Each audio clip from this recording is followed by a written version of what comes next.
Okay, so Kshitij has given it a try and let's keep it gender equal. So Anushka Tiwari, can you hear me?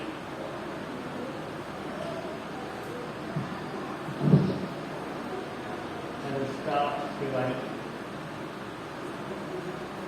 has left the meeting as soon as her name was called. Mahima.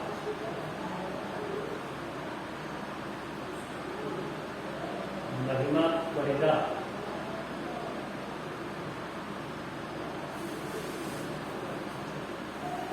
It's interesting actually कितने लोग meeting में join होकर उनका meeting से कोई मतलब नहीं क्यों करते हो भाई डेटा खराब करो नहीं करो इससे नम्रता प्रधान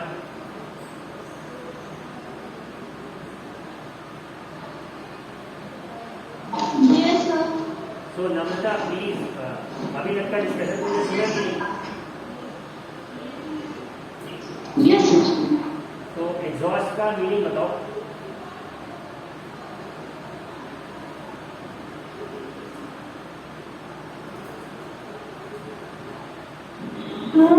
Making something feel very tired.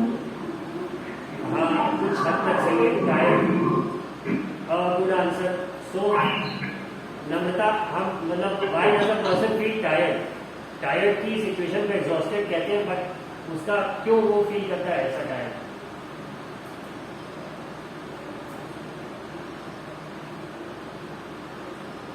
So because she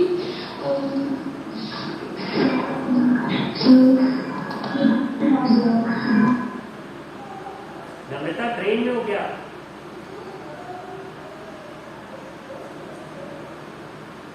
आयु ट्रैवलिंग तो ये आसपास इतना शोर कैसे हुआ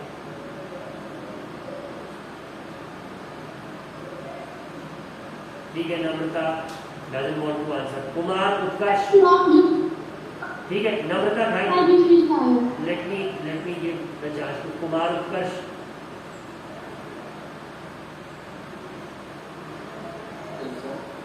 उत्कर्ष what is the meaning of exhaust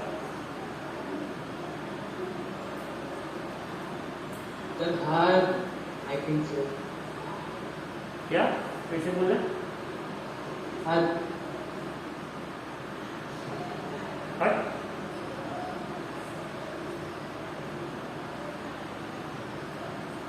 क्यों हट कर रहे हो भाई पढ़ाने की तो कोशिश कर रहे हैं कहाँ तुम्हें परेशान है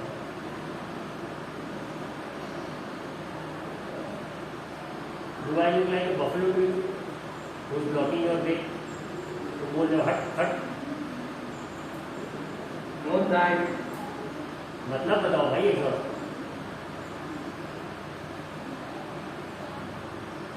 I don't know. एग्जॉस्ट का मीनिंग नहीं अच्छा एक वर्ड होता है इंग्लिश में शेमलेस जिसका मतलब हिंदी में होता है निर्लज निर्लज उन्हें कहते हैं जिनको लज्जा नहीं आती लज्जा नहीं आती मतलब उन्हें किसी बात के लिए बार बार टोका जा रहा है बट फिर भी वो काम नहीं करते ऐसे लोगों को निर्लज या शेमलेस कहा जाता है तो इस क्लास के कॉन्टेक्स्ट में अगर बात करें तो वो सभी लोग निर्लज है जिन्हें ये कहा गया कि कैमरा ऑन करो वो नहीं करते शेमलेस हिंदी में निर्लज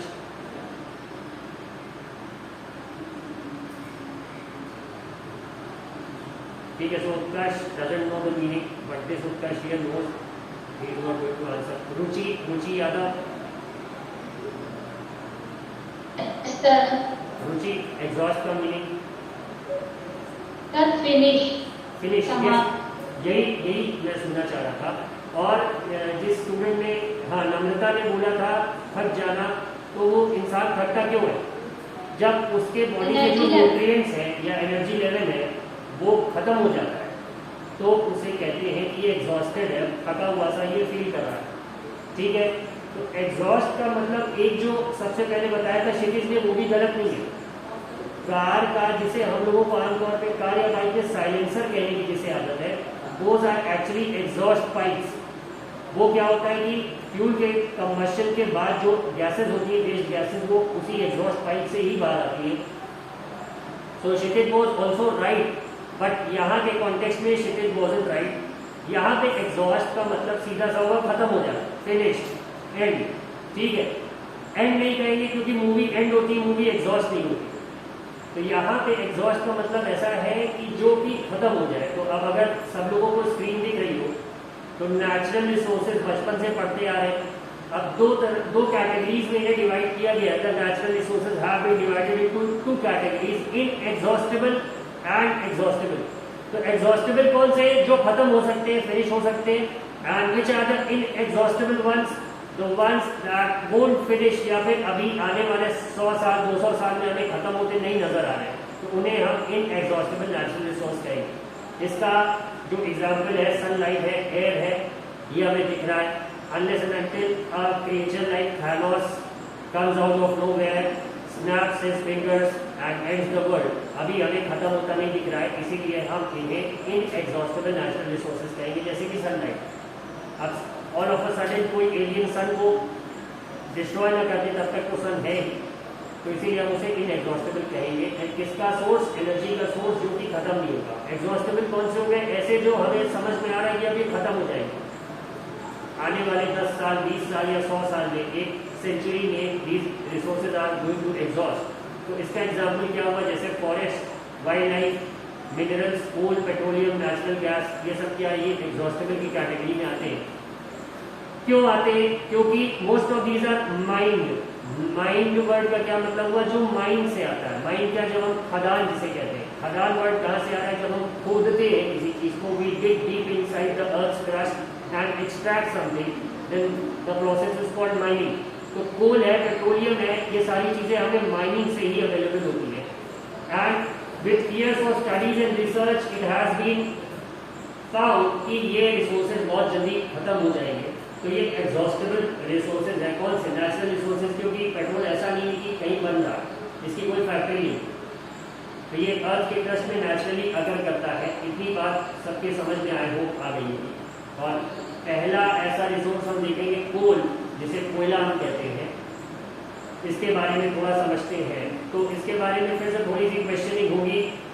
Divya Deepak Patil, can you hear me? Yes sir. तो दीपक, मुझे ये बताओ कि कहाँ पे तुम्हें कोल नॉर्मली दिखता है? नॉर्मली तुम कोल कहाँ पे देखते हो, डेली लाइफ?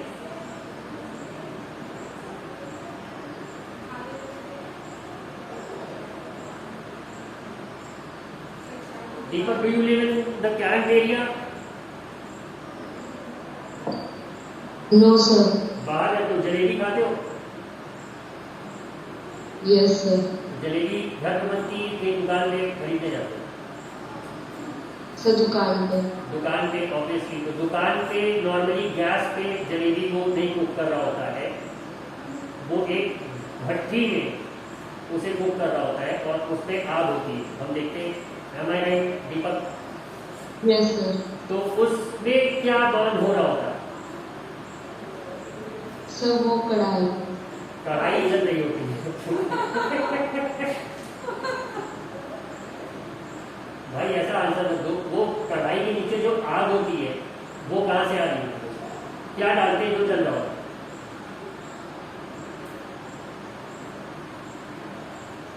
दीपक?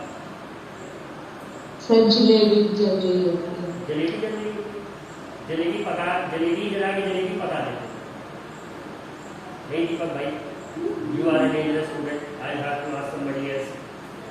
ओके, खुशी कुमारी। खुशी, लाइफ में बहुत सारा दुख है। Yes, sir. अच्छा, खुशी आ गई, ठीक है। खुशी, टेल मी, वो भट्टी में क्या जल रहा होता है? What is used as a fuel in that? So, coal. Coal, exactly coal, कोयला होता है ब्लैक कलर का, अगर सबने देखा हो। और दूसरा कोयला हम लोग नॉर्मली विंटर्स में देखते हैं, जब अगर स्पेशली आप अपने ग्रैंड पेरेंट्स के होम में, गांव में हो, या घर में भी अक्सर लोग होते हैं कि वुड जब बर्न होती है तो या तो व्हाइट ऐश मिलता है हमें सुबह, राख जिसे हम कहते हैं, या फिर जो लेफ्ट ओवर पार्ट रहता है that is black in colour and that is wooden coal. But ये जो शॉप्स पे यूज होता है, अक्सर आपने देखा होगा, आप किसी रेलवे क्रॉसिंग पे अगर फंसे हो तो जो मालगाड़ी गुजर रही होती है, the goods train that's passing by, it's often carrying coal. तो वो कोल भी होता है जिसके बारे में अब हमें पढ़ना है। It's black in colour. ऐसा समझो कि किसी का कॉम्प्लेक्शन बहुत डार्क होता है तो हम लोग अक्सर उसको कोयला बोलते हैं, इसका रंग कोयले की तरह है। Which is a very bad habit, ऐसा बोलना बिल्कुल नहीं चाहिए। It's a racist comment, but हाँ for the reference you all can understand it. ठीक है, तो ये बात हो गई। कोल के बारे में थोड़ा सा देखेंगे। You may have seen coal और heard about it. It is as hard as stone and is black in colour. जो वुडन कोल होता है वो तो हार्ड नहीं होता है, उसे तो तुम क्रम्बल कर सकते हो just with the help of your fingers. But हाँ, ये जो रॉकी कोल होता है, पत्थर का कोयला जिसे कहते हैं, it's black in colour and it's as hard as a stone. ठीक है, अब है क्या, coal is one of the fuels used to cook food. इसीलिए मैंने जलेबी का एग्जाम्पल दिया। अक्सर आप किसी जलेबी की या समोसे की दुकान पे जाते हैं तो वहां पे गैस पे खाना नहीं कुक हो रहा हो, जो आपके लोकेलिटी का नॉर्मल शॉप होता है वहां पे, तो वो उस भट्टी में कोयला ही जलाता है। चाय की दुकानों में भी अक्सर आपको इसका एप्लीकेशन दिख जाएगा। ठीक है, earlier it was used in railway engine to produce steam to run the engine. अब ठीक है, नाउ सिंस रेलवे इंजन की बात आई है, सबने भले इसको ना देखा हो, but most of you must have seen the movie Gadar starring Sunny Deol, जिसमें वो पाकिस्तान में हैंडपंप को उखाड़ लेता है जमीन से और उससे मारता है सबको। वो देख रखी है सबने मूवी। तो अगर उस मूवी की एंडिंग सबने देख रखी होगी तो उसमें Sunny Deol and his son they both are trying to speed up the train, और उस ट्रेन में वो लगातार कोयला डाल रहे हैं। तो वो जो ट्रेन थी वही स्टीम इंजन से रन करने वाली ट्रेन थी, और उसमें एज अ फ्यूल हम कोल को ही यूज करते थे। और कोल को बर्न करने से जो हीट होती है, उस हीट से आप पानी को बॉईल करते हैं जिससे स्टीम निकलता है, and the energy of steam is used to run the engine. ठीक है, तो स्टीम इंजन के लिए होता है। तो कोल का यूज पहले होता था उसमें, बट अब डीजल लोकोमोटिव्स आ गए हैं and we have electric engines that run on electricity. ठीक है, तो ये हो गया। अब it is also used in thermal power plants to produce electricity. Thermal power plants कौन से होते हैं? अच्छा, मतलब क्लास में किसी का घर रायबरेली के आसपास है, रायबरेली, ऊंचाहार या लखनऊ का कोई है? Has anyone ever been to Lucknow from Allahabad? कोई लखनऊ गया है इलाहाबाद से? Yes, sir. रुचि, Yes, sir. तो रुचि तुमने देखा होगा राइट हैंड साइड पे ऊंचाहार जब आता है, एक जगह का नाम है ऊंचाहार, रास्ते में पड़ता है, तो वहाँ राइट हैंड साइड पे तुम्हें 3 बड़ी बड़ी चिमनियां दिखती होंगी, और आप पूछेंगे ये क्या है, तो बताते होंगे ये NTPC है। Now NTPC is an abbreviation and it stands for national thermal power corporation. Thermal power plant है जहाँ पे बिजली बनाई जाती है, किसके हेल्प से? कोयले की ही मदद से वहां पे इलेक्ट्रिसिटी प्रोड्यूस की जाती है। सो यहाँ पे भी कोल का एप्लीकेशन है, कहाँ पे? थर्मल पावर प्लांट में। और अल्टीमेटली काम करने का तरीका वही है कि उस कोयले को जला के they are going to produce steam in boilers, और उसी स्टीम से they are going to rotate the turbines in the power plant, जिससे कि इलेक्ट्रिसिटी प्रोड्यूस होगी। अब टर्बाइन के घूमने से इलेक्ट्रिसिटी कैसे प्रोड्यूस होती है ये आप लोग हायर क्लासेस में पढ़ेंगे, बट हाँ बेसिक उसका आइडिया यही है। ठीक है, तो इतना हम लोगों ने देखा। Coal is also used as a fuel in various industries. बहुत सारी और इंडस्ट्रीज में भी इसका यूज होता है। जैसे कि अगर विलेज एरियाज में अक्सर आप देखेंगे कि जो वहाँ लोकल बिस्किट्स होते हैं, एक जैसे एक बिस्किट होता है जिसे हम लोग कहते हैं नान खटाई, अगर किसी ने सुना हो। ठीक है, तो वो बिस्किट के ही फॉर्म में होता है। तो पहले बेकिंग के लिए अवन तो नहीं होते थे, माइक्रोवेव, तो उसमें नॉर्मली उसको कैसे करा जाता था? कोयले की ही हेल्प से उसे प्रोड्यूस करा जाता था। तो वहाँ पे भी उसका यूज होता है। और भी बहुत सी इंडस्ट्रीज है जहाँ पे इनका यूज होता है। जहाँ जहाँ पे भी हीट की जरूरत है, since coal is a cheap fuel, तो वहाँ पे कोल का यूज हम लोग करते हैं। ठीक है, अब स्टोरी ऑफ कोल ये कैसे बना? तो जैसा कि ये कुछ 300 मिलियन, तो देखो 10 लाख का 1 मिलियन होता है। ठीक है, तो मतलब कि 100 लाख, 1 करोड़ हुआ 10 मिलियन।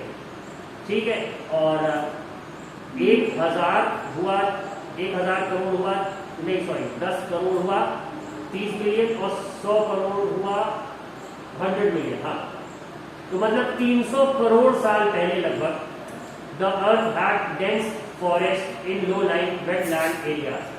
ठीक है, लो लाइन वेटलैंड एरियाज कैसे? मतलब कि जो अगर सब लोगों ने ज्योग्राफी में पढ़ रखा हो तो सबसे पहले माउंटेन्स होती हैं, फिर प्लेन्स आते हैं, प्लेन से थोड़े से ऊंचे प्लेट्यू रहते हैं, फिर फाइनली कोस्टल एरियाज आ जाते हैं जिनका की हाइट बहुत कम होती है। ठीक है, तो इसी तरह के लो लाइन एरियाज जो थे वहाँ पे बहुत सारी डेंस वेजिटेशन थी, फॉरेस्ट थे, और विद समय के साथ नेचुरल कैलामिटीज आई जिनके कारण पानी का लेवल बढ़ा या फिर अर्थक्वेक्स आए, तो ये जो वेजिटेशन था पूरा ये जमीन के नीचे दब गया। ठीक है, अब आफ्टर ऑलमोस्ट 300 करोड़ ईयर्स हुआ क्या कि इसके ऊपर मिट्टी डिपॉजिट होती गई एंड एक चीज और होती है कि the deeper you go into the earth crust the temperature rises. ठीक है, अब सपोज आपके ऊपर 300 फीट मिट्टी पड़ जाए तो उसका वेट कितना ज्यादा होगा? एक बोरी मिट्टी कभी उठाने की कोशिश करोगे, it's very heavy, believe me, you won't be able to lift it up, just a sack of mud. और इतनी सारी मड आपके ऊपर है, प्लस टेम्परेचर है, तो हुआ क्या, ये जो तुम्हारे प्लांट्स और वेजिटेशन जो भी दबा था जमीन के नीचे, it changed into fossils. Fossils मतलब कि जैसे क्रूड ऑयल हो गया या फिर आपका कोल हो गया, इस तरह की चीजों में ये कन्वर्ट हो गए। यही कहानी यहाँ बताई गई है। Due to natural processes like flooding, these forest got buried under the soil, as more soil deposited over them, they were compressed. The temperature also rose as they sank deeper and deeper. Under high pressure and high temperature, dead plants got slowly converted to coal. As coal contains mainly carbon, the slow process of conversion of dead vegetation into coal is called carbonization. अगर सबके पास book है तो इसे please सब लोग underline कर लीजिए। ये क्वेश्चन पूछा जा सकता है कि what is carbonization? If everyone can see it highlighted on the screen.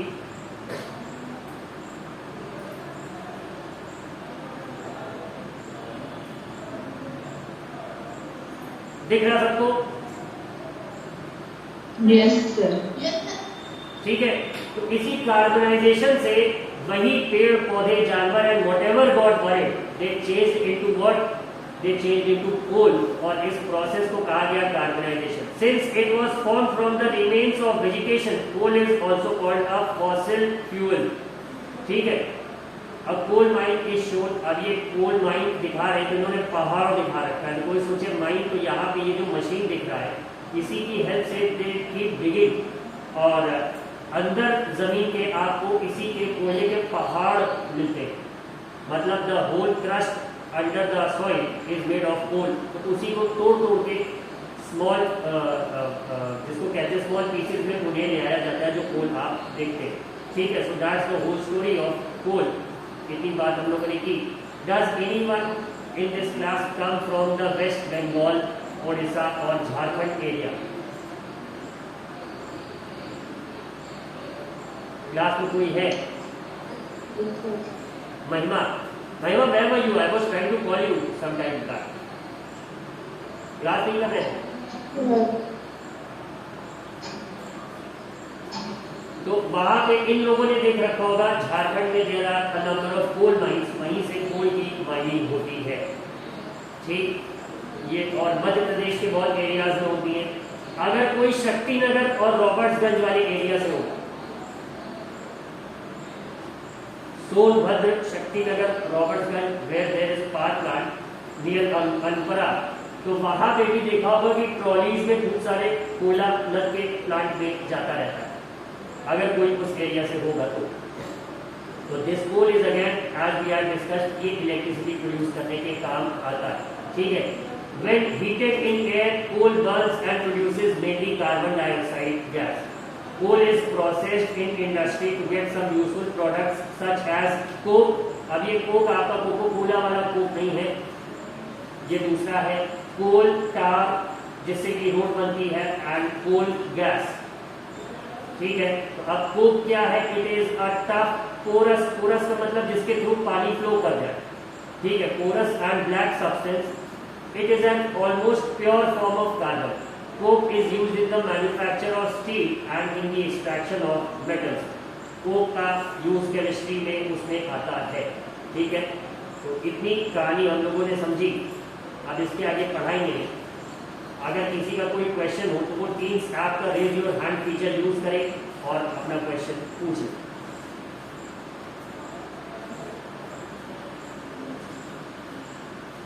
कहानी मत पूछना, कोई जेन्युइन साइंस से जुड़ा क्वेश्चन होगा तो वो पूछना। Don't ask questions like 3 year kid की, ये सर ये कोयला क्या होता है, ये कहाँ मिलता है, ये दुकान में मिलता है।